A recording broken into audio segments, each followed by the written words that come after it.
AI fans, and welcome back to fabulous Las Vegas, Nevada. We're here at Dell Tech World. My name's Savannah Peterson here for theCUBE. Day 3 of our live broadcast. Very excited to be having a conversation about the #1 thing that powers AI, and that is data. New guest for us today. Srinath, thank you so much for taking time to hang out with me. Glad to be here. Yes, very excited. AI is nothing without data. That's right. So talk to me about what's going on. Talk to me about the announcement yesterday. Data platform, big deal. Yep, absolutely. It was probably the biggest deal, I would say, maybe. Ooh, yeah. So yeah, as you said, AI without data is nothing. Actually, bad data, if you input bad data, you get Makes garbage. it even worse. Yeah, garbage out. Trash in, trash Yeah, out. but the problem is, when I talked to the customers in the last couple of days, a lot of enterprise customers have data spread across their entire enterprise. And in so many different silos, right? Different silos, maybe 10, 20 to 50 different places. 50 different places is insane to think about. Lots. But they don't want to move all that data. Right. So, because that's a pretty expensive proposition. Yes, it is. Migration. Yes, and it is. So, it's not an easy task. So, accessing all that data. So what are they going to do now? What does this announcement enable? Exactly. So what we need is, customers need is a new way of approaching a data architecture. Yes. So what they need is able to access data in place and process that data, discover it, analyze it, all Meet that, it where all it that is, good stuff. right? Exactly where it is. I think it was Michael who said that, bringing AI to the data, Yes. not data to AI. Yeah. Right, absolutely, and that's where Dell AI Data Platform comes in. It's the newest member of Dell AI Factory. Which is so exciting. Last year was the announcement of the Dell AI Factory here at Dell Tech World. This is definitely a part of the evolution. So talk to me a little bit about exactly how this works and what happens. Yeah, so the Dell AI Factory has multiple components. We can dive into that. So first is the fast, scalable storage that's underneath. So powered by PowerScale or ObjectScale. Yes. And then you need, so first let's talk into PowerScale a little bit. So we have ideal, fast, scalable storage. It's the world's most secure storage as well. Perfect for training, AI data preparation and training, ingestion, and inferencing. We recently got certified for Nvidia Cloud Partner certification. And then congratulations, that's exciting. exciting. Thank you, yeah. That's fun. And for SuperPod as well. And most recently we also announced something called Metadata IQ, which enables customers to discover data, advanced search capabilities to power the RAG pipelines. Oh, nice. Okay. Yeah. So now, so this is really important because we think about where data is. It's everywhere. It's on-premise in the data center. It's at the edge. Yep. It's in between. It's in the cloud. Yep. So this is going to enable people to be able to manage that with one unified platform, correct? Exactly. So what customers are looking for is a fast way of storing data, but then accessing the data in place, and this is where the Dell Data Lakehouse comes in handy, right? So what it does is query the data wherever the data is and process that data in real time, and you don't have to move all that data, and that's where the Dell Data Lakehouse comes in. Yeah, absolutely. So this saves people time and money, and also gives them a UI that makes sense, which is exciting.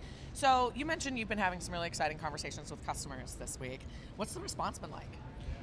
It's amazing. Yeah? It's been amazing. Oh, I love so hearing that. Project Lightning was one of the hot topics as well with customers. Yeah. I've had 2 conversations this morning actually. It's one of the components of the Dell AI Data Platform, and what Project Lightning brings is large-scale caching, integration with Nvidia Nixel library, which enables this key value caching capabilities for massive, keeping hundreds of thousands of GPUs fed. So, which is, Casual. those Casual GPUs, statement. Yeah, those GPUs are hungry. Yes. So we got to feed them. Who isn't hungry after 3 days in Vegas? Oh yeah, that too. Yeah. Yes. So when you're talking to customers, what sort of use case, I mean, I can think of this across the enterprise and across businesses, but what are some of the use cases that stuck out to you in the conversations that you've had this week? Yeah, so no matter what your industry you're focused on, so this could be healthcare, it could be life sciences, media, entertainment, it doesn't matter, they all have data. Yeah. Right? And the amount of data is increasing. And as I said before, the desire is not to move all that data, centralize all that data, and lock yourself into a single vendor. The desire is to keep the data in place. Right. But actually, they're struggling to figure out, how do I take advantage of this data that I already have? Yes. Which is the most valuable asset that they have. 100%. And then how do I derive insights from it? Right, and that's Yeah. where the customers are struggling. And this is exactly to answer that challenge, to tackle that challenge. We're going to solve conundrums and problems we didn't even know we could solve, essentially, with this technology, because we'll be able to understand the data better, correct? That's exactly right. So, yeah, I mean, a lot of conversations today are about GPUs or liquid cooling and all that stuff. I mean, that's great. Yeah. There's nothing wrong with it, but you have to really understand your data, Yes, you do. access your data, before you get to that point of, running models and LLMs. It's not and all that about stuff. compute. That's right. It's actually about data. Yeah, no.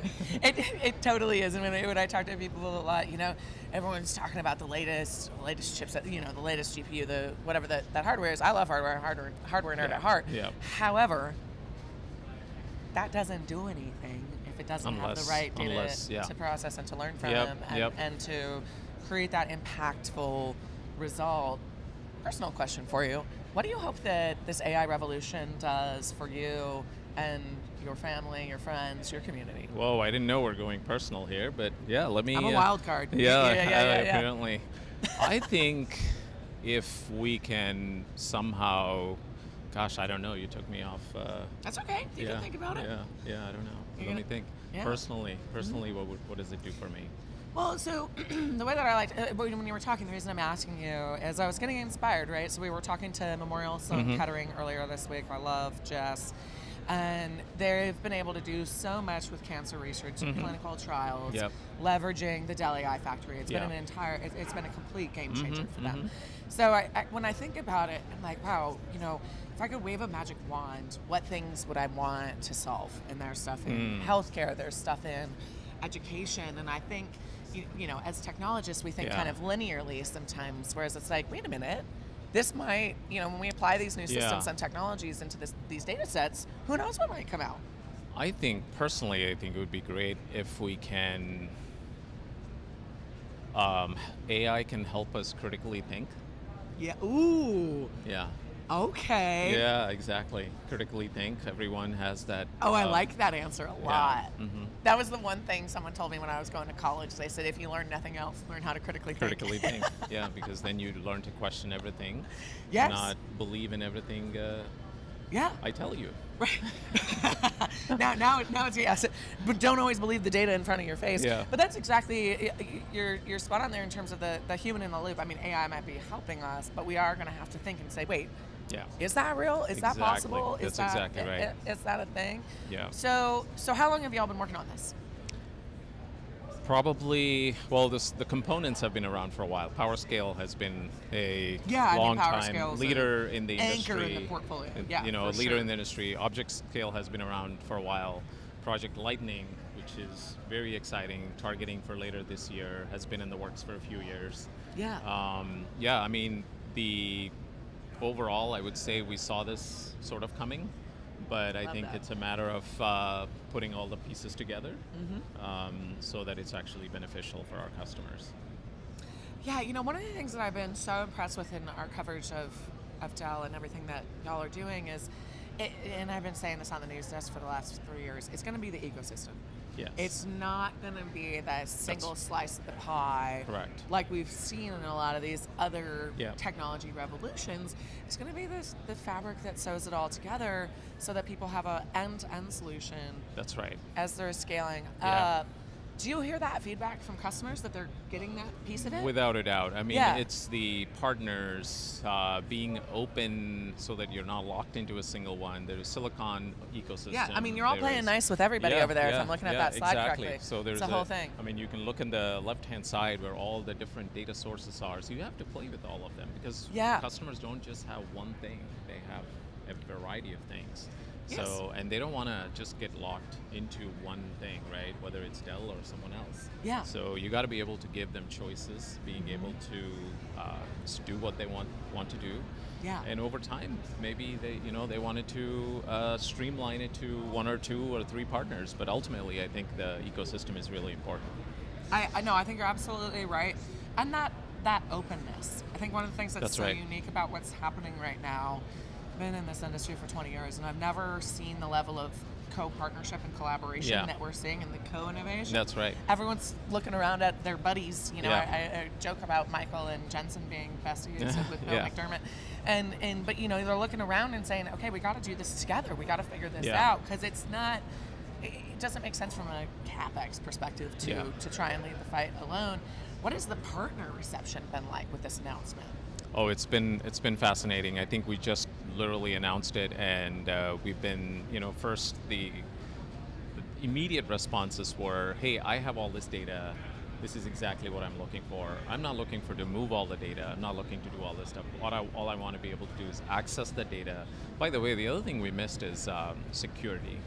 In this whole piece. Critical. So because there's so much important data spread across different silos, who gets access to what data is really important. Right. And if it's healthcare data, for example, like personal, private, and confidential information, so sometimes you may have to mask a social security number or a patient ID or whatever may be the case. Other sensitive information, so very sensitive that is another big environment. part of the Dell AI Data Platform is making sure that accessing it securely and making sure that only people who needs access get access. So what customers have been saying is they are super excited about this. Number 2, they were like, when can I buy this? So that's got to be music to your ears. Yeah, they can actually do it today.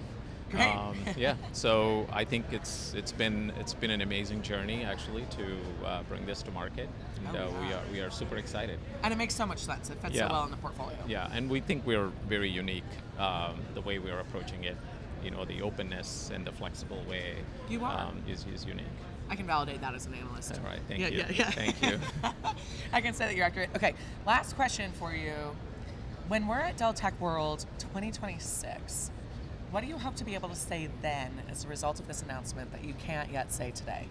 That's a great, 1 year, that's a long time. I know, a lifetime right now in this AI industry. Years, I don't know what that is. It's a because, decade. I mean, or 2. It's incredible the progress that we have made in the last year. Yeah. 1 year from now, I think I would love to be able to say that we've actually made a difference in a lot of customers' lives by just giving them access to their most valuable asset, which is data. I love that. Yeah. And I can't wait. Maybe next year we'll be hanging out here in the booth, or even between now and then we can get a customer story on here and really see that impact. And I hope by next year, maybe the conversation is also going to be more focused on data. Right? Yes, yeah. I think we're getting there. We're getting there. The momentum is definitely happening. Yes. Data's the darling at the party right now. Right. But I agree with you that it'll be all that. It's definitely discussed more, I would say, this year than last year. 100%. So I think without question. I think we would keep seeing that. I think. Yeah. Perfect timing for your announcement. Yeah. Srinath, thank you so much for spending time with us today and sharing. Thank you. You've been I can't great. wait to follow this. Yeah. It's going to be so fun. Thank you, and great having me. Thank you. All And right. thank all of you for tuning into our 3 days of live coverage here in fabulous Las Vegas, Nevada. We're at Dell Tech World. My name's Savannah Peterson. You're watching theCUBE, the leading source for enterprise tech news.